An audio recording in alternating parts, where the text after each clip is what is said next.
बिस्मिल्लाहिर्रहमानिर्रहीम। अल्लाहुम्मा सल्लि व सल्लिम व बारिक व सल्लिम रब्बिरहम्हुमा कमा रब्बयानी सगीरा यफ़क़हू कौली रब्बि ज़िदनी इल्मा। अब्दुर्रऊफ़ जावेद यूट्यूब चैनल की वसादत से तमाम सुनने और देखने वालों को मेरी तरफ से अस्सलाम वालेकुम। डियर स्टूडेंट्स, आज हम जो कॉन्टिनेंट करने जा रहे हैं बहुत इम्पॉर्टेंट है। पीपीएससी के पेपर सेटर की अप्रोच के मुताबिक पीपीएससी के पास्ट पेपर्स को मद्देनज़र रखते हुए इस पूरे कॉन्टिनेंट से जो भी क्वेश्चंस उठाए गए हैं और जो हमने अपने इस सारे सफ़र के दौरान लर्न किया है कि इस एस्पेक्ट से इस कॉन्टिनेंट को देखा जा सकता है, वो सारी चीज़ें हम आपसे आज इंशाअल्लाह अज़ीज़ डिस्कस करने की कोशिश करेंगे। कॉन्टिनेंट अफ्रीका बहुत इम्पॉर्टेंट लेक्चर होने जा रहा है। हर चीज़ में एक ऑब्जेक्टिव है, हर चीज़ को सीरियस लीजिएगा ताकि आपकी कोई चीज़ मिस ना हो। कॉन्टिनेंट अफ्रीका, हमारे टोटल कॉन्टिनेंट 7 हमारे कॉन्टिनेंट्स, जिसमें कॉन्टिनेंट अफ्रीका सबसे पहले एरिया के एतबार से और पॉपुलेशन के एतबार से चीज़ों को ना समझने की कोशिश करिएगा, लिखिएगा मत। समझेंगे, इंटेलिजेंटली देखेंगे, सुनेंगे तो आपके माइंड के अंदर चीज़ें रिटेन होंगी और ये एक साइकोलॉजिकल इम्पैक्ट भी होता है कि जो बंदा सुनता है ना, a good listener is a good speaker. अगर आप चीज़ों को अच्छी तरह सुन लेंगे, इंटेलिजेंटली सुनेंगे तो फिर फ़ायदा होगा, आपको समझ आएगी। आपने एक दफ़ा चीज़ सुन ली और आप ऑप्शंस के अंदर कहीं भी वो ऑप्शंस मौजूद हुई, आपने सुनी हुई इंटेलिजेंटली अगर, तो आप वो अटेम्प्ट कर लेंगे। सबसे पहले हम बात करते हैं पॉपुलेशन के एतबार से और एरिया के एतबार से। ये कितने परसेंट पॉपुलेशन को रिप्रेजेंट करता है ये कॉन्टिनेंट कितने परसेंट एरिया को रिप्रेजेंट करता है और इसका कॉन्टिनेंट्स के अंदर रैंकिंग क्या है इसकी। तो याद रख लें, इस अफ्रीका कॉन्टिनेंट को ब्लैक कॉन्टिनेंट भी कहते हैं। इस अफ्रीका कॉन्टिनेंट को हम ब्लैक कॉन्टिनेंट भी कहते हैं। उसके अलावा ये जो कॉन्टिनेंट है सबसे ज़्यादा कंट्रीज़ का हामिल कॉन्टिनेंट है। ये ऑब्जेक्टिव भी आई हुई है कि सबसे ज़्यादा कंट्रीज़ किस कॉन्टिनेंट के अंदर हैं। कंट्रीज़ से मुराद मेरी हमेशा वो होती है जो यूनाइटेड नेशन ऑर्गेनाइजेशन यानी यूएनओ ने जिन कंट्रीज़ को रिकॉग्नाइज़ किया है, यूएनओ के जो सिग्नेटरी हैं कि ये इंडिपेंडेंट सॉवरन स्टेट्स हैं, तो उनको हम कंट्री कहेंगे।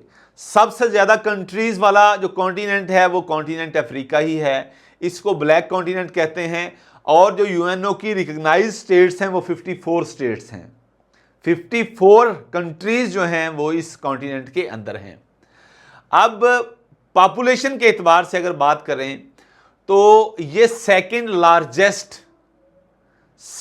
लार्जेस्ट एरिया के एतबार से भी और पॉपुलेशन के भी एतबार से ये कॉन्टिनेंट है। पॉपुलेशन के एतबार से भी इसका दूसरा नंबर है और एरिया के एतबार से भी दूसरा नंबर है। दुनिया की 18% पॉपुलेशन को ये रिप्रेजेंट करता है। 18% पॉपुलेशन को दुनिया की ये कॉन्टिनेंट अफ्रीका रिप्रेजेंट करता है। इसके अलावा एक और ऑब्जेक्टिव बड़ी ट्रिकी किस्म की आई, यंगेस्ट पॉपुलेशन। 7 कॉन्टिनेंट्स के अंदर से जो यंगेस्ट पॉपुलेशन है जिस कॉन्टिनेंट के अंदर वो अफ्रीका है, यानी youngest population among all continents वो अफ्रीका के अंदर है। 18% पूरी दुनिया की जो पॉपुलेशन है उसको रिप्रेजेंट करता है। अब अगर अर्थलैंड की बात करें तो ये 20% है जिसमें वाटर बॉडीज भी आ जाती हैं और सिर्फ सरफेस एरिया की बात करें तो 6% ये सरफेस एरिया है। अर्थलैंड की बात करें 20% और सरफेस एरिया की बात करें 6% आ जाता है। ये ऑब्जेक्टिव है। अब हम बात करते हैं इसके सराउंडिंग्स में कौन कौन से कंट्रीज हैं। नॉर्थ, हमने हमेशा आपसे कहा कि जब भी आपने बनानी है इसकी डायरेक्शंस, ईपर नॉर्थ है, नीचे हमारे साउथ है, नॉर्थ साउथ, शुमाली जनूबी, इस साइड पे ईस्ट, इस साइड पे वेस्ट। वी को लिख लें, वी हम WE लिखते हैं ना, तो वैसे ही इस साइड पे W वेस्ट है और इस साइड पे ईस्ट है। और एक चीज याद रख लें कि जो अर्थ की मूवमेंट है, जो रोटेशन है, वो वेस्ट से ईस्ट की तरफ है, यह भी याद रख लें। इसीलिए हम कहते हैं कि नॉर्थ के साइड पे, नॉर्थ कौन सी साइड? ऊपर वाली साइड पे, ऊपर वाली साइड पे अफ्रीका कॉन्टिनेंट के ऊपर नॉर्थ वाली साइड पे कौन सा है? मेडिटेरेनियन सी है। ये यूरोप है, ऊपर ऊपर यूरोप है, और यूरोप और अफ्रीका के दरमियान कौन सा सी है? मेडिटेरेनियन सी है। मेडिटेरेनियन सी नॉर्थ साइड पे मेडिटेरेनियन सी है, और मेडिटेरेनियन सी जो है वो अटलांटिक ओशन का जो है वो सी है, ये याद रख लें। अब नॉर्थ ईस्ट साइड पे, ये नॉर्थ और ईस्ट साइड पे हमारा एशिया है। अब जब हम इस साइड पे आएंगे, ये ऊपर नॉर्थ, इस साइड पे ईस्ट, ये एशिया है हमारा। यहां पे रेड सी आ जाता है, यहां पे कौन सा आ जाता है? सी, रेड सी। और रेड सी किसका पार्ट है? वो इंडियन ओशन का पार्ट है। हर चीज में ऑब्जेक्टिव है वो इंडियन ओशन। जो हमारे ओशंस बनते हैं, 5 बड़े ओशंस, उसमें इंडियन ओशन भी है, अटलांटिक भी है, पैसिफिक भी है।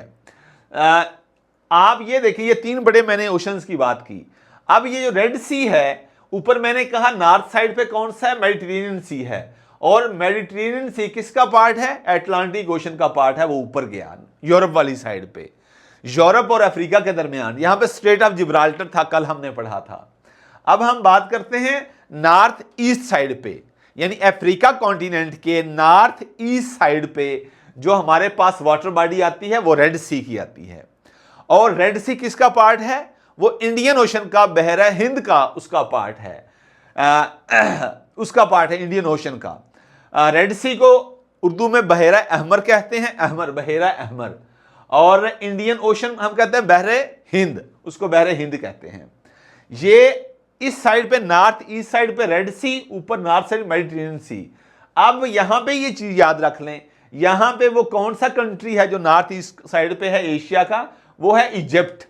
यहां पे इजिप्ट बेसिकली अफ्रीका के अंदर है, लेकिन यहां पे सिनाई पेनिनसुला है, सिनाई, जिसको सिनाई पेनिनसुला बोलते हैं। ये सिनाई पेनिनसुला बेसिकली एशिया के अंदर है।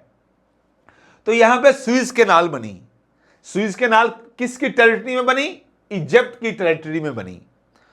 तो इजिप्ट की टेरिटरी में सुइज कैनाल बनी। कब बनी? अभी हम आपसे डिस्कस करते हैं।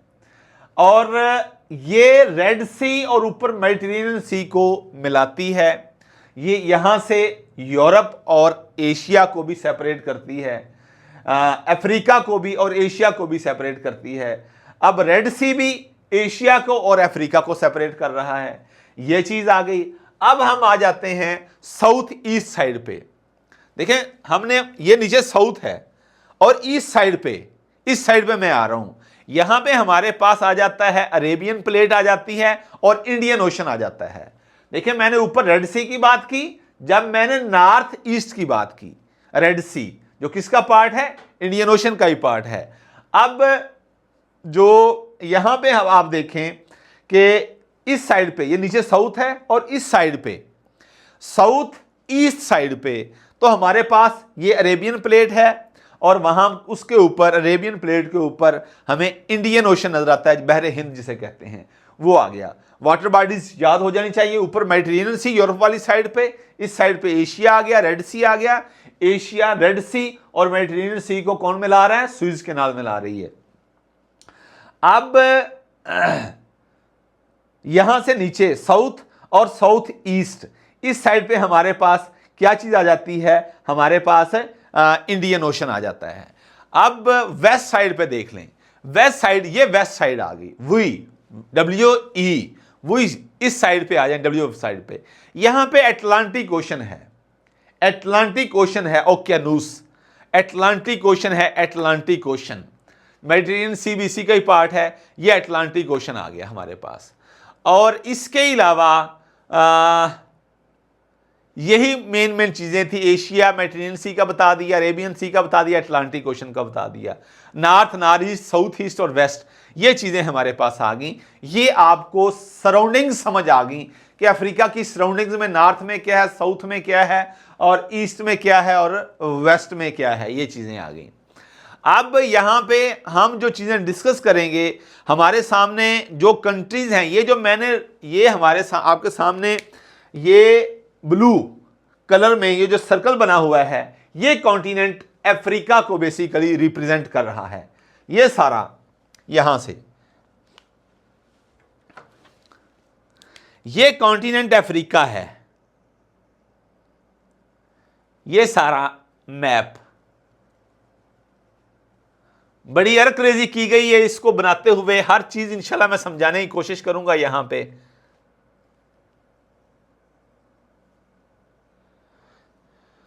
ये आपका अफ्रीका है। अब इसके 54 कंट्रीज हैं। यहां पे जो जो मेन चीजें हैं पहले मैं आपको वो बता दूं, ताकि पास्ट पेपर्स को जब भी आप अटेम्प्ट करेंगे तो यही चीजें आएंगी। नॉर्थ साउथ ईस्ट वेस्ट पे जो चीजें होगी वो बता दिया मैंने आपको। पॉपुलेशन के एतबार से जो इसका नंबर था, जितनी इसकी परसेंटेज थी, कंट्रीब्यूशन था, वो बता दिया। एरिया के हिसाब से मैंने आपको वो बता दिया। अब टोटल 54 कंट्रीज हैं। रकबे के एतबार से जो सबसे बड़ा कंट्री है इस पूरे कॉन्टिनेंट के अंदर हमारे पास, वो अल्जीरिया है। वो क्या है? अल्जीरिया। ये मौजूद है वो कंट्री अल्जीरिया। ये ऊपर नॉर्थ साइड पे यहां पे हमारे पास ये कंट्री मौजूद है। ये कंट्री मौजूद है। ये अल्जीरिया है, ये याद रख लें।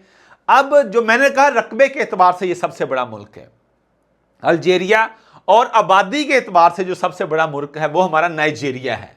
वो हमारा कौन सा कंट्री है? वो नाइजीरिया है। नाइजीरिया मैं भी आपको बताता हूं नाइजीरिया किस साइड पे है। ट्यूनिस, अल्जीरिया, ये नाइजीरिया, ये नाइजीरिया है हमारा। बिल्कुल अल्जीरिया के साथ नाइजीरिया है। ये आप इसको जहन में रख लें। ये पॉपुलेशन के एतबार से सबसे बड़ा मुल्क है। रकबे के एतबार से अल्जीरिया और नाइजीरिया आपका पॉपुलेशन के एतबार से।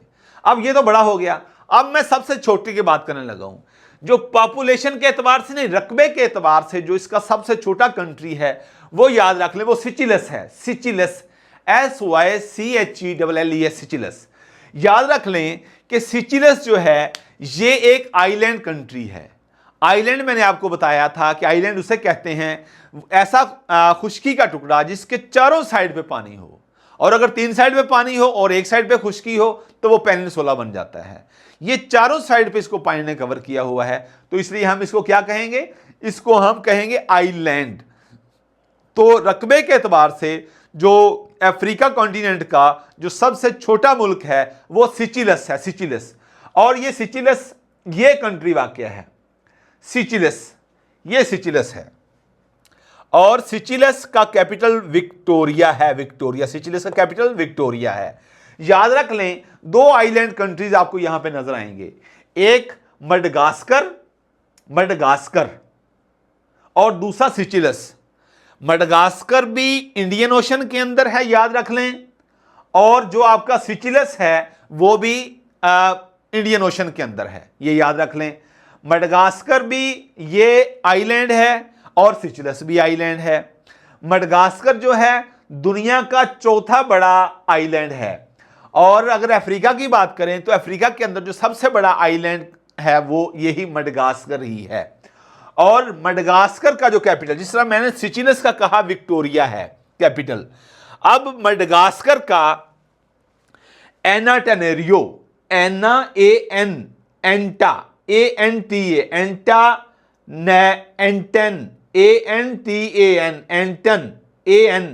एंटेनन, याद रख लें, ऐसे ही आपको याद रह जाएंगे। एंटन नैरियो। मडगास्कर का कैपिटल बहुत मशहूर है, याद रख लें, इसका कैपिटल एंटन नैरियो भूलना नहीं है। और दूसरा जो आइलैंड कंट्री था वो था सिचिलस, वो रकबे के एतबार से भी सबसे छोटा मुल्क है, और उसका कैपिटल कौन सा है? विक्टोरिया कैपिटल है। और एंटन नैरियो ये नहीं भूलना आपने। ये 2 चीजें मैंने आपको बता दी, और ऑब्जेक्टिव ये आ जाती है कि ये मडगास्कर जो आइलैंड कंट्री है अफ्रीका का, वो किस ओशन के अंदर है? वो इंडियन ओशन के अंदर है। और सिचिलस जिसका कैपिटल विक्टोरिया है वो किस ओशन के अंदर है? वो भी इसके इंडियन ओशन के अंदर है। ये चीज आप याद रख लें। अब मैंने रकबे के एतबार से भी बड़ा, पॉपुलेशन के एतबार से भी जो बड़ा मुल्क है वो भी आपको बता दिया। अब दूसरी और अहम चीज, मैं अभी आपके सामने इंपॉर्टेंट कंट्रीज का जिक्र करूंगा, आपको उसकी लोकेशन समझ आ जानी चाहिए, क्योंकि आगे हम जाके देखेंगे कि यह वाहिद कॉन्टिनेंट है जहां से इक्वेटर भी क्रॉस हो रहा है, ट्रॉपिक ऑफ कैंसर और ट्रॉपिक ऑफ कैप्रिकॉर्न, ये क्या चीजें हैं, ये भी यहां पे 3 ये लाइंस हैं जो इमेजिनरी लाइंस हैं। जिस तरह हमने ये डिस्कस किया था आपके सामने, ये जब हमने आपको दिखाया था, ये हमारी एक लाइन है जो 2 हिस्सों में डिवाइड कर रही है पूरे कुर्रा अर्ज को। ये फर्जी लाइन है जिसको हम इक्वेटर बोलते हैं। ये 2 बराबर हिस्सों में तकसीम कर रही है 0 डिग्री पे। अब 0 डिग्री से जब हम यहां तक 66.5 डिग्रीज हैं, और नीचे भी ये नॉर्दर्न साइड, सेंटर से नॉर्दर्न साइड और सेंटर से सदर्न साइड, साउथ वाली साइड, ये 66.5 है टोटल।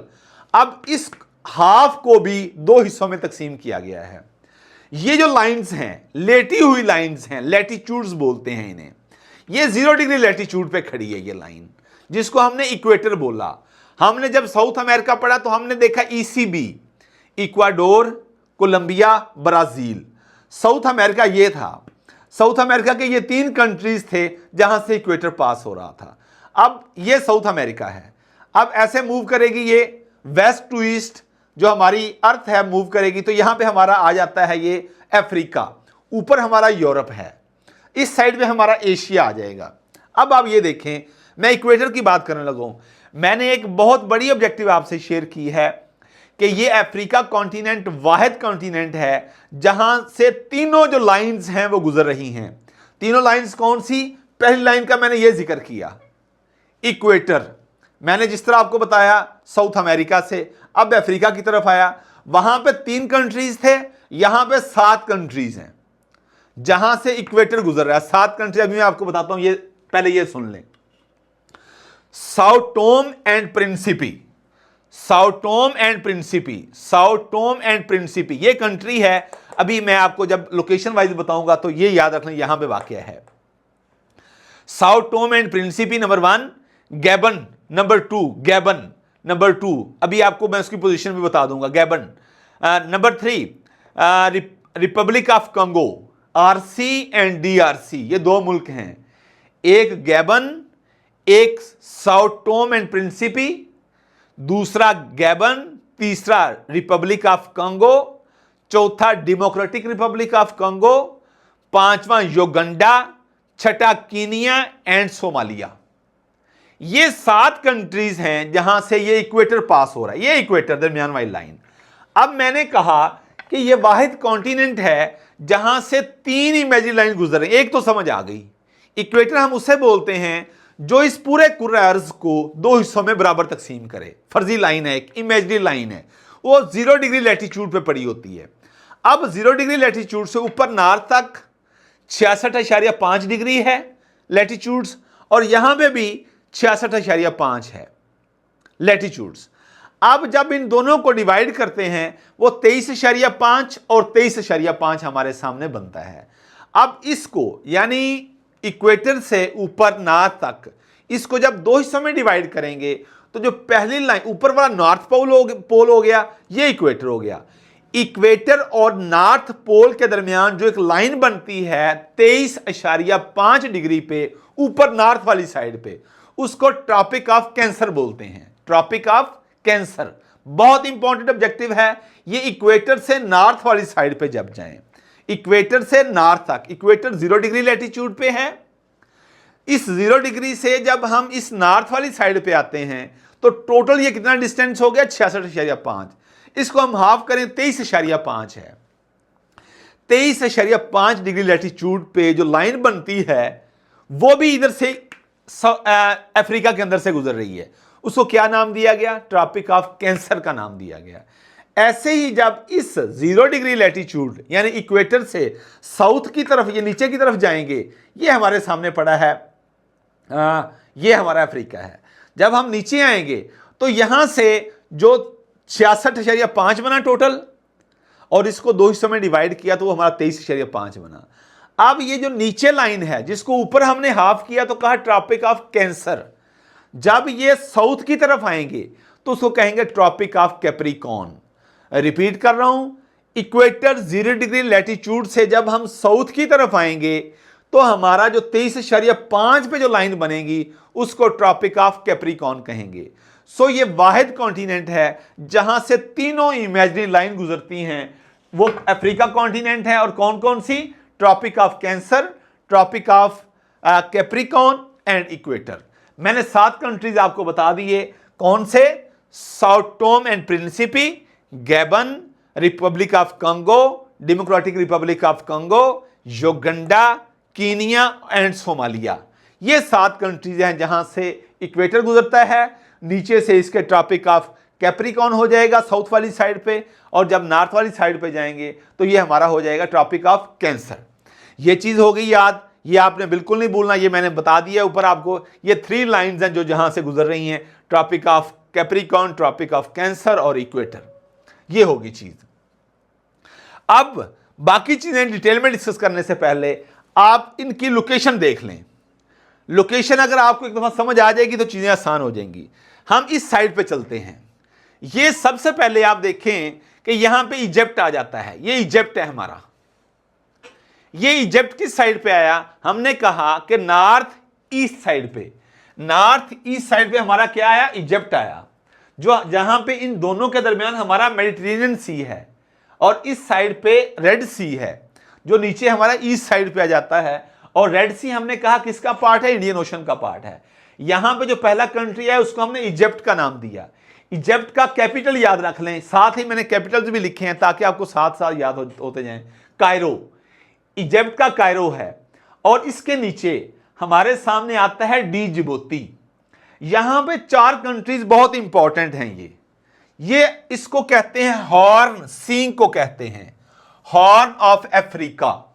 हॉर्न ऑफ अफ्रीका के ये सींग हैं, और ये 4 कंट्रीज पे मुश्तमिल हैं।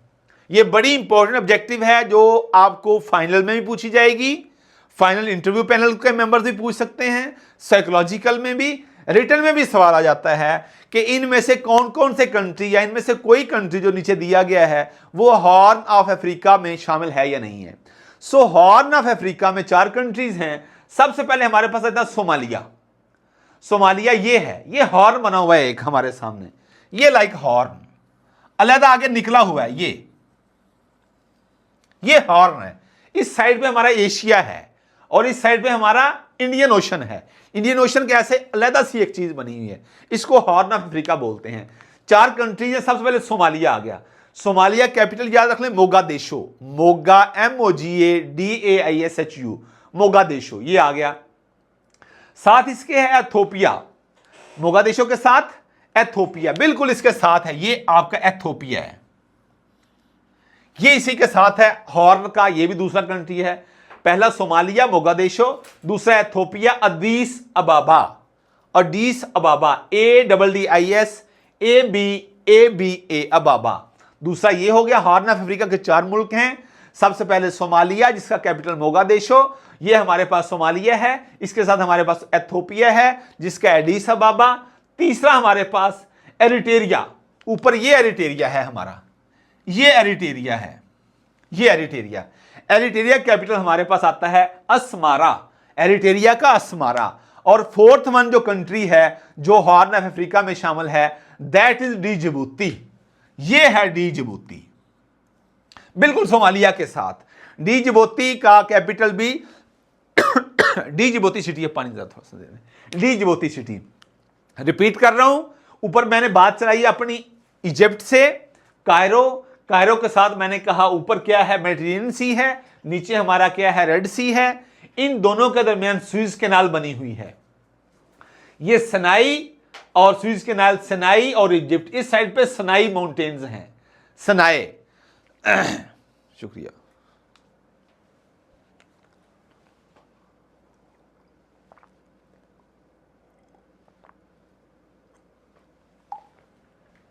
इधर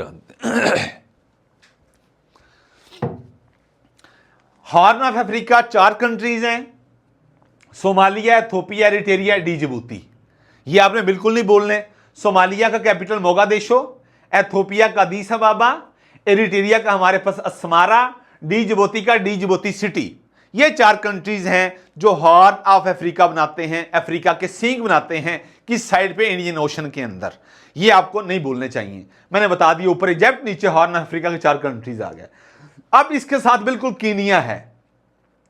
कीनिया का कैपिटल नैरोबी है। कीनिया के नीचे बिल्कुल तंजानिया है। तंजानिया, ये तंजानिया का कैपिटल डोडोमा, DODOM में डोडोमा है। अब तंजानिया के साथ बिल्कुल नीचे आए, यहां पे मोजम्बिक है। मोजम्बिक, मोजम्बिक, मोजम्बिक का जो कैपिटल है वो है मोपोतो, MAPUTO, मोपोतो। मोजम्बिक का कैपिटल MAPUTO, मोपोतो। ये कैपिटल इसका हो गया। तंजानिया डोडोमा, साथ मोजम्बिक, मोजम्बिक का मोपोतो, ये हो गया। अब यहां पे हमारे पास एक साथ बताता चलूं, यहां पे हमारे पास बनता है जी एक मोजम्बिक चैनल। मोजम्बिक चैनल, ये मोजम्बिक से याद रख लीजिएगा। ये चैनल जिस तरह मैंने आपको बताया था कि जब स्ट्रेट बड़ा हो जाए तो वो चैनल बन जाता है। ये 2 जो लैंड मैसेज है इनको मिला रहा है। ये दुनिया का मोजम्बिक चैनल जो है ये वाइडेस्ट और ब्रॉडेस्ट स्ट्रेट है। मोजम्बिक स्ट्रेट भी से कहते हैं, चैनल भी कहते हैं। स्ट्रेट जब बड़ा हो जाए चैनल बन जाता है। मोजम्बिक स्ट्रेट, ये मोजम्बिक स्ट्रेट जो है ये दुनिया का वाइडेस्ट स्ट्रेट भी है और ब्रॉडेस्ट स्ट्रेट भी है दुनिया का। ये किस किस कंट्री के दरमियान है? ये मोजम्बिक और मडगास्कर के दरमियान है। बहुत इंपॉर्टेंट ऑब्जेक्टिव है ये। मोजम्बिक, मपातो, MAPUTO, मोपातो, ये इसका कैपिटल है। वाइडेस्ट और ब्रॉडेस्ट जो स्ट्रेट है दुनिया का, सबसे ज्यादा ब्रॉडेस्ट और सबसे ज्यादा वाइडेस्ट खुला, वो कौन सा हुआ? वो स्ट्रेट है मोजम्बिक स्ट्रेट। और मोजम्बिक स्ट्रेट ये ऑब्जेक्टिव आ जाती है कि ये किस ओशन में है? इंडियन ओशन में है। मैं रिपीट कर रहा हूं, ऊपर इजिप्ट, नीचे हॉर्न ऑफ अफ्रीका के 4 कंट्रीज, उससे नीचे हमारे पास कीनिया आ गया, कीनिया से तंजानिया आ गया, तंजानिया से मोजम्बिक आ गया, मोजम्बिक स्ट्रेट बताया। अब नीचे देखो साउथ है ना, बिल्कुल साउथ। अब साउथ पे बिल्कुल एंड पे जो कंट्री है वो साउथ अफ्रीका है। साउथ अफ्रीका है। अब साउथ अफ्रीका और मोजम्बिक के साथ एक कंट्री है जिसको स्वाजीलैंड बोलते हैं, स्वाजीलैंड। अब ये साउथ अफ्रीका है और इसका कैपिटल केप टाउन है। अब साउथ अफ्रीका की, अब हम इस साइड पे वेस्टर्न साइड पे आना शुरू हो जाएंगे, यानी साउथ वेस्ट साइड। यहां पे साउथ अफ्रीका के ऊपर हमारा है बोट्सवाना, कैपिटल गैब्रोन, GABRON, गैब्रोन। ऊपर हमारे पास आ जाता है यहां पे नामीबिया, विंडहोक, विंडहोक इसका कैपिटल नामीबिया का। अब यहां पे 2-3 चीजें और बता दूं, लेकिन पहले मैं इसको मुकम्मल करूं ताकि आपको समझ आ जाए। Namibia, Windhoek. अब एंगोला, लोआंडा, एंगोला, लोआंडा। अब ये है गैबन, ये है गैबन जो हमने बात की थी जहां से ये इक्वेटर गुजर रहा है, ये गैबन है। लिब्रेवेली, लिब्रेवेली, LIBREVIL, लिब्रेवेली, ये गैबन है। ये साउटोम है, साउटोम यहां से होता हुआ, ये साउटोम से गैबन, गैबन से आगे पहला साउटोम, ये इक्वेटर है जो 7 कंट्री से पास होता। साउटोम से आगे गैबन, साउटोम एंड प्रिंसिपी, आगे गैबन, लिब्रावेली, यहां से होता हुआ रिपब्लिक ऑफ कंगो, ये रिपब्लिक ऑफ कंगो है, ये आता है उसका। यहां से Democratic Republic of Congo, Republic of Congo, Democratic Republic of Congo. यहां पे south Tome and Principe, Gabon, Republic of Congo, Democratic Republic of Congo. Next हमारे पास आ जाता है युगंडा, ये युगंडा आ जाता है, युगंडा, ये कीनिया आ जाता है और इसके साथ ये सोमालिया आ जाता है। ये 7 कंट्रीज हैं जिनसे हमारा जो इक्वेटर है वो गुजर रहा है। अफ्रीका के जो 7 कंट्रीज हैं नक्शे में याद कर लें, south Tome and Principe, Gabon, capital Libreville, साथ Republic of Congo, Republic of Congo, Brazzaville इसका कैपिटल है, ब्रेज़ाविली। नीचे इसके बिल्कुल डेमोक्रेटिक रिपब्लिक ऑफ कंगो है, किनशासा इसका कैपिटल है किनशासा। यहां से इस साइड पे आ जाए युगंडा, कंपाला, बहुत इंपॉर्टेंट ये कैपिटल है, युगंडा कंपाला। इसके साथ कीनिया, नैरोबी और सोमालिया, सोमालिया का हमने मोगादिशो पढ़ा था कैपिटल। ये 7 कंट्री है जहां से अफ्रीका के अंदर इक्वेटर गुजर रहा है। इधर से आए Somalia Mogadishu, Kenya Nairobi, Uganda Kampala, Democratic Republic of Congo Kinshasa, Republic of Congo Brazzaville, उसके साथ गैबन लिब्रावेली और ब्राज़ाविली, ये याद रखें, लिब्रावेली गैबन का और ब्राज़ाविली रिपब्लिक ऑफ कंगो का, उसके साथ साउथ टोम एंड प्रिंसिपी। ये 7 कंट्रीज आपके हो गए जहां से इक्वेटर पास हो रहा है। अब मैं आपको यहीं पे खड़ा करता हूं, अभी आगे नहीं हम जाते। अब ये 2 कंट्रीज हैं तंजानिया और युगंडा। यहां से एक लेक निकलती है, लेक जिसको लेक विक्टोरिया बोलते हैं। ये आपका तंजानिया है, ये तंजानिया है। तंजानिया का कैपिटल याद रख लें डोडोमा। ये यहां से तंजानिया से, और ऊपर इसके है युगंडा, ये युगंडा है, ये युगंडा। तंजानिया और युगंडा के बिल्कुल बॉर्डर पे एक लेक निकली जिसको लेक विक्टोरिया बोलते हैं। लेक विक्टोरिया ये बेसिकली किस में गिरती है? ये अल्टीमेटली जाके मेडिटेरियन सी में गिरती है। मैं आपको अभी वो डिस्कस करूंगा कैसे। इस साइड पे आपका इंडियन ओशन है, वहां पे नहीं जाती, इस साइड पे आएगी। किस साइड पे इसने जाना है? इसने अल्टीमेटली मेडिटेरियन सी के अंदर जाना है। यहां पे हम लेके जाएंगे और वहां पे एक बहुत बड़ा हमारे सामने रिवर बनेगा। किस तरह बनेगा? ये तंजानिया और युगंडा के बॉर्डर पे एक लेक बनती है जिसको लेक विक्टोरिया बोलते हैं। ये लेक विक्टोरिया बेसिकली 3 कंट्रीज से गुजरती है। लेक ये तंजानिया, डोडोमा, दूसरा युगंडा, तीसरा कीनिया। ये तंजानिया, ये युगंडा, ये कीनिया इसके बॉर्डर पे है। ये तीनों कंट्रीज इकट्ठे हैं। ये देखें, ये कीनिया, नैरोबी, तंजानिया, डोडोमा और यहां पे युगंडा है। ये यहां से होती हुई युगंडा के बॉर्डर पे और इस साइड पे आती हुई यहां पे बनाती है लेक अल्बर्ट। युगंडा के बॉर्डर पे क्या बना? Lake Albert. और यहां से युगंडा से होती हुई आगे ये जाती है किस तरफ? ये साउथ सुडान की तरफ जाती है। इसको यहां पे हम कहेंगे, जब साउथ सुडान पे आ जाती है तो इसका जो जोबा कैपिटल है, साउथ सुडान का कैपिटल जोबा है, JUBA, Joba. South Sudan capital Joba है। और याद आपको साथ ही बता दूं कि पहले एक ही कंट्री था, ये सारा सुडान और साउथ सुडान एक ही कंट्री था, लेकिन 2011 के अंदर इनके अंदर डिवीजन हो गई।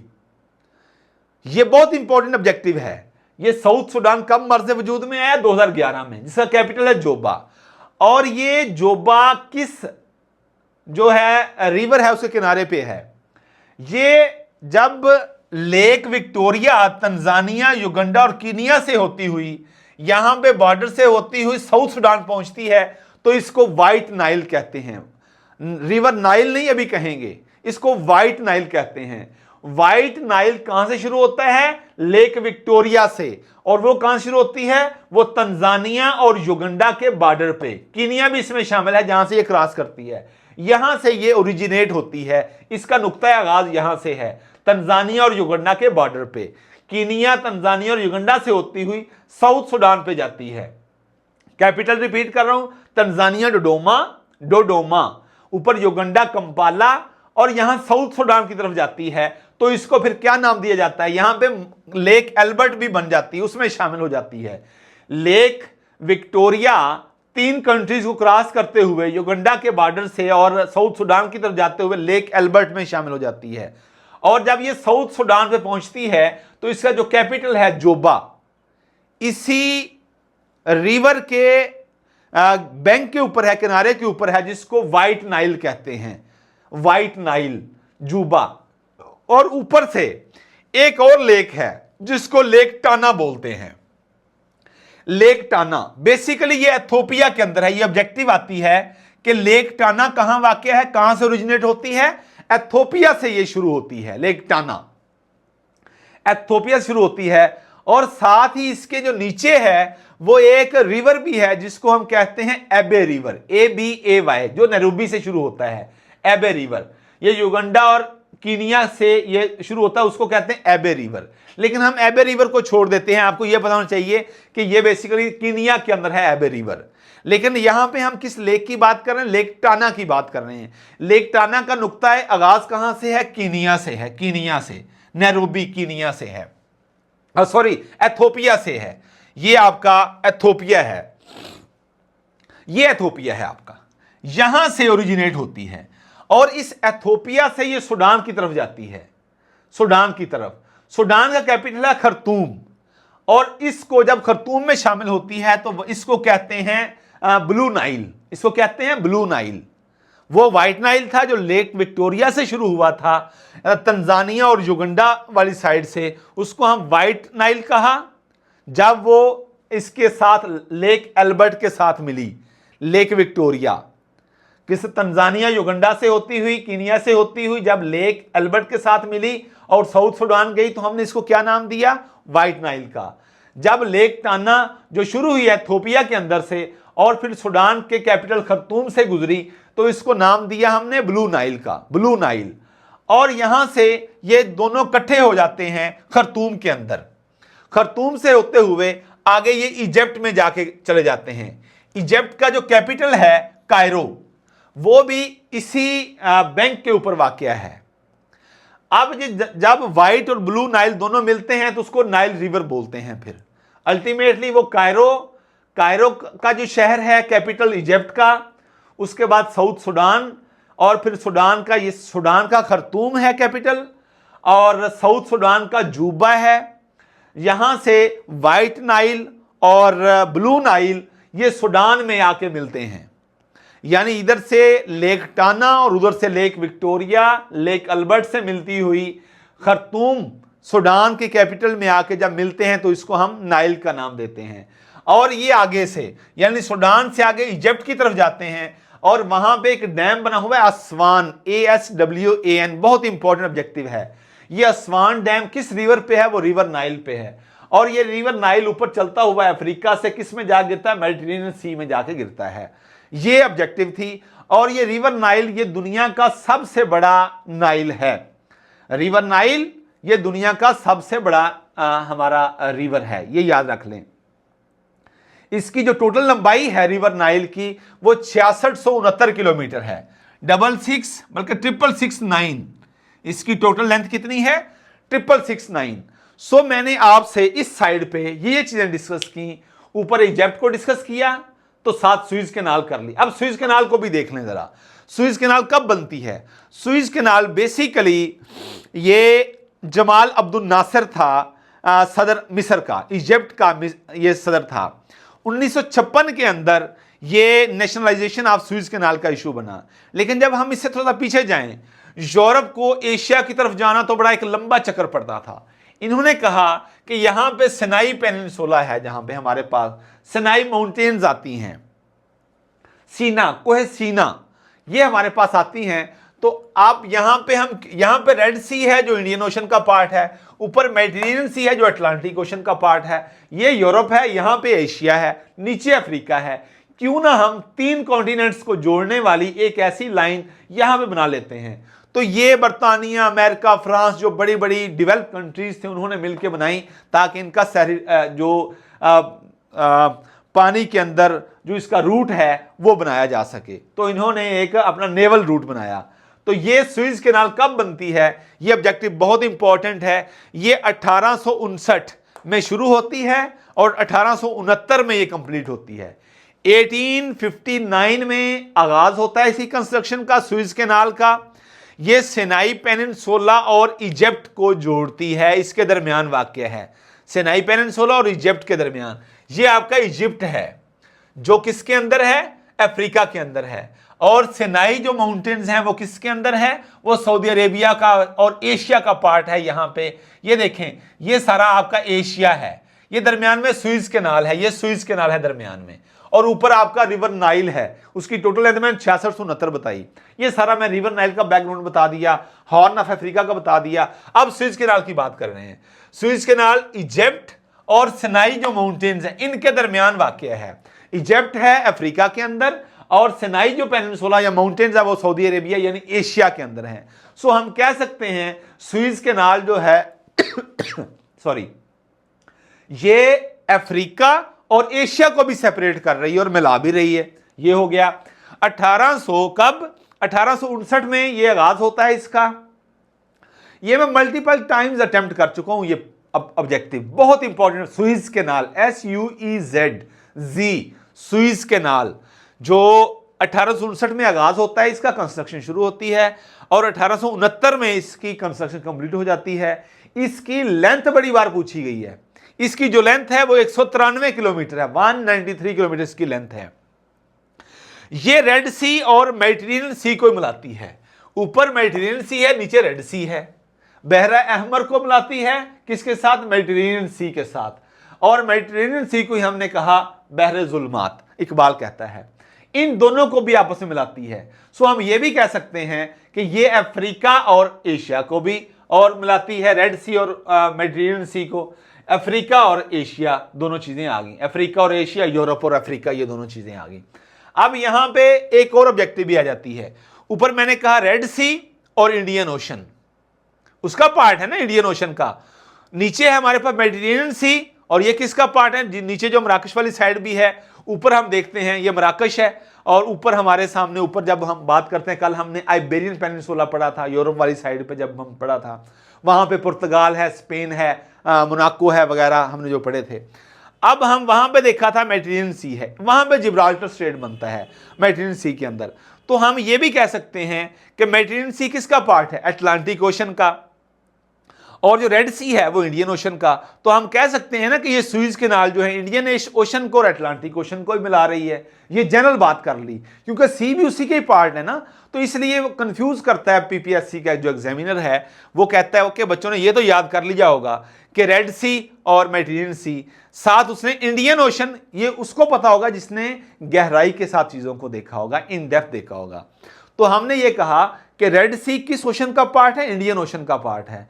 और जो मेडिटेरेनियन सी है वो किस ओशन का पार्ट है? वो अटलांटिक ओशन का पार्ट है। तो हम कह सकते हैं कि ये रेड सी और मेडिटेरेनियन सी को तो मिला रही है, ये इंडियन ओशन और अटलांटिक ओशन को मिला रही है क्योंकि उसी का ही पार्ट है। ये चीजें हो गई। उसके अलावा एशिया और यूरोप को ये मिला रही है। ये बेसिकली जब ये बन गई सारी, ये नेवल ट्रेड शुरू हो गई, ये समुद्री रास्ता शुरू हो गया। अब 1956 के अंदर जमाल अब्दुल नासर साहब थे जो मिस्र के सदर, इन्होंने कहा कि हम सारा रेवेन्यू से जनरेट करते हैं। इन्होंने इस कैनाल को, जो सुएज कैनाल थी, इसको नेशनलाइज करने का प्लान किया। तो वहां से फिर क्राइसिस शुरू हो जाते हैं। उन क्राइसिस को नाम दिया गया सुएज कैनाल क्राइसिस। क्या नाम दिया गया? सुएज कैनाल क्राइसिस का नाम दिया गया। और ये जो क्राइसिस हैं ये चलते हैं तकरीबन कोई 10 साल चलते हैं। नेशनलाइजेशन कब शुरू होती है इसकी? 1956 में शुरू होती है। वही मैंने आपसे डिस्कस करता हूं, अभी उस साइड में बाद में आते हैं, लेकिन मैंने कहीं वो भी मेंशन किया हुआ है कि किस किस साल ये जो क्राइसिस हैं ये इनके शुरू होते हैं और ये क्राइसिस बाद में जाके मसला भी पैदा करते हैं ताकि इनके दरमियान ये मामले सेटल हों। अल्टीमेटली ये 10 साल तक ये क्राइसिस चलते हैं और फिर जाके सेटल होते हैं। सो ये ऑब्जेक्टिव आ जाती है कि सुएज कैनाल को नेशनलाइज कब किया गया? 1956 के अंदर। और कौन सा उस टाइम सदर था? जमाल अब्दुल नासिर इसका प्रेसिडेंट था इजिप्ट का। ये ऑब्जेक्टिव आ जाती है। सो ये चीजें हो गई। अब हम आते हैं जरा एक और साइड पे। हमने ये देख लिया कि यहां पे इजिप्ट, सुएज कैनाल की बात होगी, हॉर्न ऑफ अफ्रीका की बात होगी, नीचे हम Tanzania, Uganda, Sudan, south Sudan, Sudan और इजिप्ट की तरफ आए, नाइल बन गया, लेक विक्टोरिया बन गई, लेक टाना बन गई, ये सारी चीजें होगी। हॉर्न ऑफ अफ्रीका हो गए। नीचे हमारा मोजम्बिक आया, वो भी हमने डिस्कस कर लिया। मोजम्बिक को हमने देखा किसके साथ? मोजम्बिक स्ट्रेट था, मोजम्बिक चैनल भी इसे बोलते हैं। तो ये कौन कौन 2 कंट्रीज हैं? मडगास्कर और मोजम्बिक के दरमियान। और ये कहां वाक़या है? ये बेसिकली इंडियन ओशन के अंदर वाक़या है और मडगास्कर भी इंडियन ओशन के अंदर वाक़या है। और ये मडगास्कर, ये अफ्रीका का सबसे बड़ा लार्जेस्ट जो है वो आइलैंड है। और जब हम दुनिया की बात करें तो दुनिया का ये 4था बड़ा आइलैंड है, 4th लार्जेस्ट आइलैंड है ये दुनिया का। ये चीज हो गई। अब साथ हमने कहा ये जो हमारे सामने लेक विक्टोरिया लेक थी, ये मैंने कहा था 4 कंट्रीज को क्रॉस करती है। आगे मैंने कहा कि युगांडा, ये जो वाइट नाइल है ये बनाती हुई कौन से कंट्रीज थे वो मैंने आपसे 3 ये डिस्कस किए। यानी लेक विक्टोरिया 3 कंट्रीज कौन से, तंजानिया, युगांडा और कीनिया। और जो वाइट नाइल है वो वाइट नाइल किस किस को क्रॉस करता है, युगांडा को, साउथ सुडान को, फिर सुडान को, फिर इजिप्ट। ये इन कंट्रीज को वाइट सुडान क्रॉस करता है और अल्टीमेटली उसके साथ जाके वो मेडिटेरियन सी में दूसरे नाइल के साथ, ब्लू नाइल के साथ मिलके वो उसमें मेडिटेरियन सी में गिर जाता है। सो ये ऑब्जेक्टिव आ गया। नीचे अफ्रीका आ गया। अफ्रीका, साउथ अफ्रीका का बहुत इंपॉर्टेंट एक फिगर है जिसको हम नेल्सन मंडेला के नाम से याद करते हैं। नेल्सन मंडेला का आपने नाम सुना होगा। आज़ादी के लिए इसने बहुत बड़ी कुर्बानियां दी हैं। ये पाबंदे सलासल भी रहा है, जेल के अंदर रहा। ये बहुत ऑब्जेक्टिव इसके बारे में पूछ जाती है। सो साउथ अफ्रीका का कैपिटल है केप टाउन हो गया। अब आ जाए नेल्सन मंडेला की तरफ ताकि इसको थोड़ा सा डिस्कस कर लेते हैं नेल्सन मंडेला को। नेल्सन मंडेला का बेटा आप याद रख लें कि जो इसका लाइफ स्पैन है, जो इसका अरसा हयात है वो है 1918 से 2013 तक। इसकी 2013 में डेथ होती है और 1918 में इसकी पैदाइश है। अब इसने जो मूवमेंट शुरू की, इसने स्लेवरी और डिक्टेटरशिप के खिलाफ मूवमेंट शुरू की, स्लेवरी और डिक्टेटरशिप के खिलाफ मूवमेंट शुरू की। तो इस वजह से कि इसने ये जो सिस्टम को, जो एग्जिस्टिंग था, स्टेटस को था, इसने इसको ललकारा है नेल्सन मंडेला ने, तो इसको जेल के अंदर भेज दिया गया। इसको 1962 से 1990 तक 27 साल इसको जेल में रखा गया। और इसको कहां रखा गया, ये बड़ी इंपॉर्टेंट ऑब्जेक्टिव है। इसको रॉबन आइलैंड्स हैं, साउथ अफ्रीका के रॉबिन, ROBBIN। ये बहुत इंपॉर्टेंट ऑब्जेक्टिव है कि नेल्सन मंडेला को कब से कब तक, 1962 से 1990 तक, यानी 27 साल। ये 27 साल ऑब्जेक्टिव मैंने खुद अटेम्प्ट की है PPSC के पेपर्स के अंदर, कि 27 साल ये रॉबिन आइलैंड के अंदर इसको अरेस्ट रखा गया। तो जब ये उसके अंदर, इसने कंप्रोमाइज नहीं किया, इसने स्टैंड लिया कि मेरी प्रिंसिपल स्टैंडिंग है कि डिक्टेटरशिप नहीं होनी चाहिए, जमहूरियत होनी चाहिए, स्लेवरी नहीं होनी चाहिए, आज़ादी होनी चाहिए, nobody can be judged on the basis of colour, creed and so on. इसने कहा कि स्लेवरी नहीं होनी चाहिए, डिक्टेटरशिप नहीं होनी चाहिए। जेल भेज दिया गया और फिर जेल के अंदर बैठ के इसने अपनी 2 बुक्स लिखी, बड़ी इंपॉर्टेंट बुक्स हैं, ये बार बार आई भी हुई हैं PPSC के पेपर्स के अंदर। A long walk to freedom, A long walk to freedom, ये इसकी एक ऑटोबायोग्राफी है जो इसने खुद लिखी। दूसरी एक और इसकी बुक है कन्वर्सेशन टू माई सेल्फ।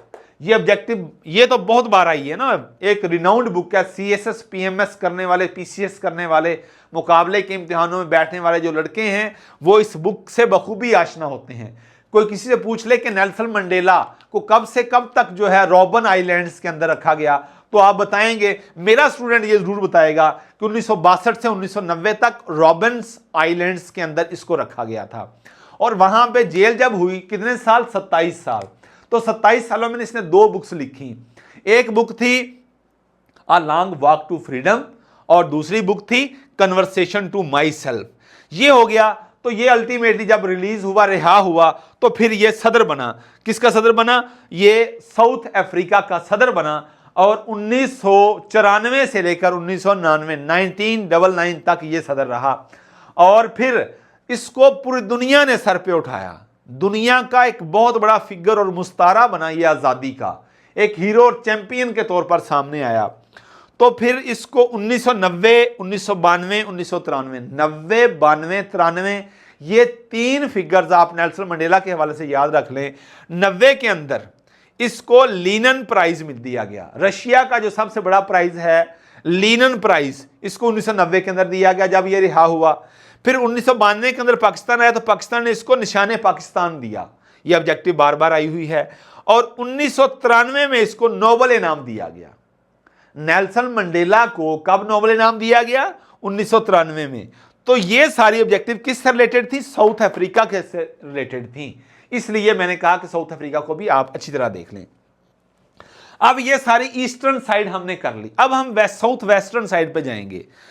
यहां पे ऊपर हमारे कंट्री है बोट्सवाना। इसका कैपिटल है गैब्रोन। यहां पे हमारे पास एक और मुल्क है नामीबिया, ये इसका कैपिटल है विंडहोक। ये बोट्सवाना का गैब्रोन और नामीबिया का विंडहोक कैपिटल हैं दोनों। अब इन दोनों कंट्रीज की भी एक इंपॉर्टेंट ऑब्जेक्टिव उठाई जाती है। वो कौन सी ऑब्जेक्टिव है? वो ऑब्जेक्टिव है बोट्सवाना के नाम वो कल्हाड़ी डेजर्ट, कल्हाड़ी डेजर्ट कहां वाक़या है? अफ्रीका कॉन्टिनेंट के अंदर वाक़या है। किन दो कंट्रीज के दरमियान वाक़या है? नामीबिया और बोट्सवाना के दरमियान वाक़या है, ये याद रख लें। अब ये इंपॉर्टेंट इसकी चीज हो गई। अब ऊपर कंट्री है एंगोला का कैपिटल है लुआंडा। नीचे हमारे पास गैबन आ गया, मैंने आपको लिब्राविली बता दिया, ये उन कंट्रीज में शामिल है जहां से इक्वेटर गुजरता है, ये पहले बात हो गई है। ये कैमरून है और युआंडे YAOUNDEY, युआंडे, ये इसका कैपिटल हो गया। और ये बेनिन, ये भी कंट्री है और इसका कैपिटल है पोर्टो नोवो। बेनिन का कैपिटल है पोर्टो नोवो, ये हो गया। ऊपर हमारे सामने आता है गाना, इसका कैपिटल है एक्रा। यहां से गोल्ड कोस्ट भी, ये वो सिटी है जहां से गोल्ड भी निकलता है, ये भी याद रख लें। अब यहां पे हमारे सामने आ जाता है कोस्ट डी आइवरी, ये कैपिटल है योमोसोकोरो इसका कैपिटल है, ये याद रख लें। गियाना कोनाक्रे, इसका कैपिटल है गियाना, ये हमारे सामने कंट्री है और यहां पे कोनाक्रे इसका कैपिटल है। गैम्बिया, ये बिल्कुल वेस्टर्न साइड पे हम आ रहे हैं। अब ये सारी चीजें ईस्टर्न साइड वाली क्लियर होगी, ईस्टर्न साउथ वाली, ईस्टर्न नॉर्थ वाली चीजें क्लियर हो गई। बहुत ही इस साइड पे सारा आपका एशिया पड़ा है, ये सारा मैंने आपसे डिस्कस कर लिया। रेड सी, मेडिटेरियन सी, उसके साथ हॉर्न ऑफ अफ्रीका, नीचे हमारे पास आ गया मोजम्बिक चैनल, मडगास्कर, हमने सिचिलस को देखा, ये सारी चीजें। अफ्रीका के अंदर हमने नेल्सन मंडेला को पढ़ लिया सारा। अब ये कंट्री सिर्फ कैपिटल के एतबार से आपने याद रखना है, ये वेस्टर्न साइड पे है। ये क्योंकि इक्वेटर यहां से गुजर रहा है, इक्वेटर ट्रॉपिक ऑफ कैंसर और ट्रॉपिक ऑफ कैप्रिकॉर्न मैंने आपको बताया। रिपीट कर रहा हूं, ट्रॉपिक ऑफ कैंसर ऊपर है। जब हम इक्वेटर से नॉर्दर्न वाली साइड पे जाते हैं तो जब इन दोनों पार्ट्स को हम डिवाइड करते हैं 23.5 और 23.5, वो हमारे नॉर्दर्न और इक्वेटर का साइज पूरा हो जाता है, एरिया पूरा हो जाता है। वो जो डिवाइडिंग लाइन बनती है दरमियान में, उसको हम ट्रॉपिक ऑफ कैंसर बोलते हैं। और जब इक्वेटर से हम नीचे सदर्न साइड पे आते हैं तो वो 23.5 और 23.5 का जो हमारा एक डिवीजन सर्कल बनता है, उसको हम ट्रॉपिक ऑफ कैप्रिकॉर्न बोलते हैं। ये 7 कंट्रीज याद रख लीजिएगा, पहले मैंने आपको बता दी हैं। बाकी ऊपर हमारा सेनेगल है, डकार, मोरितानिया, नोकोचोट NOUAKCHOTT, नोकोचोट आ गया। अब यहां पे बिल्कुल इस साइड पे अटलांटिक ओशन है, अटलांटिक की वेस्टर्न साइड पे हमने ये डिस्कस किया। अब यहां पे हमारा, जिस तरह मैंने कहा था, ऊपर हमारा सारा यूरोप है और ये सारा हमारा कौन सा है? ये अटलांटिक ओशन है, मेडिटेरियन सी है, ऊपर यूरोप है, यूरोप का स्पेन है, और ये मराकश, ये मोरक्को, इसका एक सिटी है रबात। मराकश के शहर रबात के अंदर OIC की पहली जो मीटिंग होती है वो कहां होती है? रबात के अंदर होती है। और एक यूनिवर्सिटी है, एक इसका सिटी है FAR, फर, ये सिटी है किसका? मराकश का। यहां पे यूनिवर्सिटी ऑफ अल क्यूरेनियो है, अल क्यूरेनियो, ये दुनिया की ओल्डेस्ट यूनिवर्सिटी में शामिल है। अल क्यूरेनियो, ऑब्जेक्टिव ये आ जाती है, ये अल क्यूरेनियो जो यूनिवर्सिटी है ये किस कंट्री के अंदर है? मोरक्को के अंदर है, ये याद रख लें, ऑब्जेक्टिव ये है। अब मोरक्को और ऊपर वाला हमारे पास मेडिटेरियन सी है और अटलांटिक ओशन है, और मैंने बताया ऊपर स्पेन है, जो कल हमने आइबेरियन पेनिनसुला पढ़ा था, पुर्तगाल और स्पेन और सारा मोनाको वगैरह, उसके साथ जिब्राल्टर स्टेट आ गया। अब इस साइड पे आ जाएं, हम नॉर्दर्न साइड को अब देखने लगे हैं। हमारी वेस्टर्न साइड भी होगी अटलांटिक ओशन वाली, ईस्टर्न साइड भी होगी, हमारी ऊपर नॉर्दर्न साइड भी होगी। नॉर्दर्न साइड के इंपॉर्टेंट कंट्रीज को देख लें। ये हमारा मराकश है, मैंने बता दिया, रबात इंपॉर्टेंट है, OIC की पहली मीटिंग हुई। अब यहां पे अल्जीरिया है। अल्जीरिया मैंने आपको बताया कि जो रकबे के एतबार सबसे बड़ा मुल्क है वो ये अल्जीरिया है, इतना ही आप याद रख लें। इसका कैपिटल अल्जायर्स, अल्जायर्स ये इसका कैपिटल है। साथ हमारे सामने आ जाता है ट्यूनिस, TUNIS, इसका कैपिटल ट्यूनीजिया, कैपिटल ट्यूनीजिया। और अरब स्प्रिंग का आगाज 2010 में होता है और यहां से शुरू होता है। मोहम्मद बौजूजी, BAZZUZI, बौजूजी। ये मोहम्मद बौजूजी वो शख्स था जो एक फ्रूट बेचने वाला था। तो इसकी सदाओं से यहां पे अरब स्प्रिंग का आगाज हुआ 2010 के अंदर, और ज़ैनुल आबिदीन की हुकूमत का तख्ता उल्टा था। जब इस साइड पे आए तो बिल्कुल इजिप्ट के साथ हमारे पास मुल्क आता है, वो आता है लीबिया। लीबिया के अंदर जो इसका कैपिटल है वो त्रिपोली है। ये 92% यहां पे डेजर्ट है, और इस यहां पे एक इंपॉर्टेंट पर्सनैलिटी है, जिस तरह हमने अफ्रीका के अंदर पढ़ी नेल्सन मंडेला को, मुअम्मर कज़ाफ़ी था। मुअम्मर कज़ाफ़ी इनका सदर था, और ये 1942 से 2011 तक ये सारा कुछ यहां पे रहा है। ये अहम चीजें हो गई। और नीचे अगर हम थोड़ा सा आए, माली और इस साइड पे हमारे पास मोरितानिया, यहां पे सहारा डेजर्ट है माली और मोरितानिया के दरमियान, और नाइजर और इस साइड पे लीबिया वाली साइड पे दुनिया का सबसे बड़ा डेजर्ट बनता है, उसको सहारा डेजर्ट बोलते हैं। ये माली और मोरितानिया ये अपना बनाते हैं। और माली का जो कैपिटल है बमाको, BAMAKO, बमाको है। ये नीचे उसका कैपिटल आ गया हमारे पास बर्किना फासो, कैपिटल है इसका ओगादोशो, ये इसका कैपिटल बर्किना फासो का ओगादोशो ये आ गया। माली का आ गया बमाकू। अब नीचे एक और कंट्री है, यहां पे हमारे पास नाइजर कैपिटल है, जिसका नाइजर कंट्री है जिसका कैपिटल है अबूजा। ये नाइजर, यहां से हमें एक जो अहम चीज है, इसके साथ है हमारा एक गाना कंट्री है, गाना GHAN, गाना कंट्री है, जहां पे एक इसका कैपिटल है एकरा, गाना का कैपिटल है एकरा। यहां पे हमारी एक पर्सनैलिटी थी कोफी अन्नान, बहुत इंपॉर्टेंट पर्सनैलिटी थी, वो गाना से था, गाना कैपिटल एकरा बताया। और ये कोफी अन्नान ये UNO का सेक्रेटरी जनरल रहा है, 7वां सेक्रेटरी जनरल। ये वो किस कंट्री से था? वो गाना से था, 7वां सेक्रेटरी जनरल है, और 1997 से 2006 तक रहा है, और 2018 के अंदर इसकी डेथ हुई है। 2018 के अंदर इसकी डेथ हुई है। सो ये इंपॉर्टेंट कंट्रीज थे। अब हम देख लें कि अफ्रीका को भी, जिस तरह हमने यूरोप के अंदर देखा यूरोपियन यूनियन है, यहां पे अफ्रीका के अंदर भी एक यूनियन है जिसको अफ्रीकन यूनियन कहते हैं। क्या कहते हैं? African union. African union basically ये 2002 में बनी। इसका जो फाउंडर था मुअम्मर कज़ाफ़ी था, और 55 इसके मेंबर्स हैं। इसका हेडक्वार्टर बड़ा मशहूर है, अदीस अबाबा इसका जो हेडक्वार्टर है, वहां पे है इसका हेडक्वार्टर। तो ये इंपॉर्टेंट चीजें थी इसके हवाले से। अच्छा, एक और चीज, अब इसकी जो लार्जेस्ट माउंटेन रेंज है वो भी अब पढ़ लें। अफ्रीका की जो लार्जेस्ट माउंटेन रेंज है वो एटलस माउंटेन रेंज है एटलस माउंटेन रेंज। और इसकी जो हाईएस्ट पीक है वो किलिमंजारो है, ये किलिमंजारो है जो इसकी हाईएस्ट माउंटेन है। 5885 मीटर इसकी जो है वो हाइट है। और ये कहाँ है? ये तंजानिया के अंदर, ये तंजानिया है, डोडोमा इसका कैपिटल है, यहां पे किलिमंजारो वाक़या है। ये इंपॉर्टेंट चीजें थी इसके हवाले से। अफ्रीका के हवाले से सहारा डेजर्ट आपको बता दिया, एटलस माउंटेन बता दी हैं, और ये इंपॉर्टेंट चीजें थी जो मैंने आपसे डिस्कस की हैं। आप इस तरह अपने अफ्रीका कॉन्टिनेंट को याद करिएगा।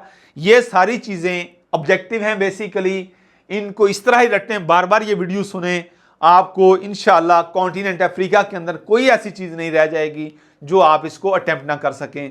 ये जो मेरे नोट्स हैं ये भी आपको इंशाल्लाह ग्रुप में शेयर कर दिए जाएंगे। अल्लाह हम सब के लिए आसानियाँ पैदा करे और आसानियाँ तकसीम करने का शरफ बख्शे।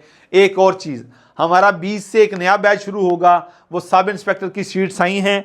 आप में से जो एलिजिबल है वो आज मैंने वीडियो अपलोड कर दिया अपने चैनल के ऊपर। सब इंस्पेक्टर की बड़ी ज़बरदस्त सीट्स आई हैं, रीज़नेबल सीट्स हैं, और एक अच्छी तादाद में सीट्स आई हैं। अगर आप एलिजिबल हैं वीडियो देखें, अप्लाई करें, आपका कोई दोस्त हो उसको साथ आपने लेके आएँ ताकि वो भी अपनी एनरोलमेंट करवाए और वो भी इससे मुस्तफ़ीज़ हो। अल्लाह हम सब के लिए आसानियाँ पैदा करे, आसानियाँ तकसीम करने का शरफ बख्शे। लास्ट बट नॉट लीस्ट, दुरूशी मत छोड़िएगा और वालिदैन की खिदमत करिएगा। ये जो मैंने चीज़ें पढ़ाई हैं मुझसे बहुत बेहतर पढ़ाने वाले हैं, आपसे बहुत बेहतर सुनने वाले हैं, तैयारी करने वाले हैं। लेकिन इन दोनों चीज़ों के ऊपर अगर आप अमल पैरा हो गए मुस्तकिल मिजाजी के साथ, तो अल्लाह इंशाल्लाह आपका सफ़र आसान भी करेगा और मुख्तसर भी करेगा। अस्सलाम वालेकुम।